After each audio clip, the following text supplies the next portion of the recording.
Au ministère en charge de l'Éducation nationale, le MENA-PLN réagit aux allégations relatives à la nouvelle donne de reclassement des professeurs certifiés et des éducateurs de la petite enfance par examen professionnel imposé par le statut valorisant du personnel de l'éducation en lieu et place de concours professionnels. C'était vendredi face à la presse. Daouda Ouattara, Maïmouna Traoré.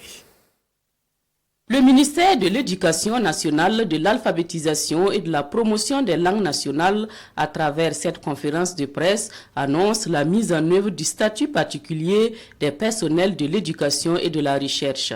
Avec ce statut, les emplois d'éducateurs certifiés de la petite enfance et de professeurs certifiés des écoles sont accessibles par examen professionnel. Leur reclassement de la catégorie B en A3 ne se fera donc plus par concours professionnel. L'accès aux emplois classés dans la catégorie A, ouvert aux ex-instituteurs certifiés, était extrêmement sélectif et contingenté parce qu'il fallait passer des concours. Ainsi, le nombre total de postes à pourvoir était moins de 500.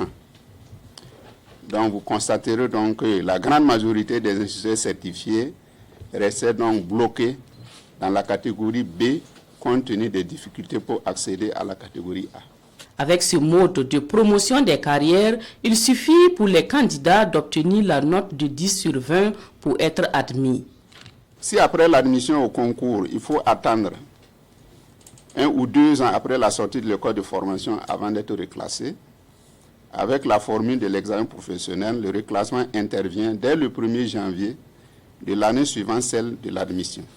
Pour 2022, l'effectif estimatif des éducateurs de la petite enfance remplissant les conditions pour prendre part à l'examen professionnel est de 800 et 38 500 pour les professeurs certifiés.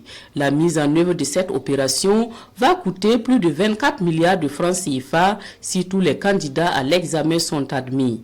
Les conférenciers informent également que l'opération casier vide au ministère se poursuit avec un taux d'exécution d'environ 80%.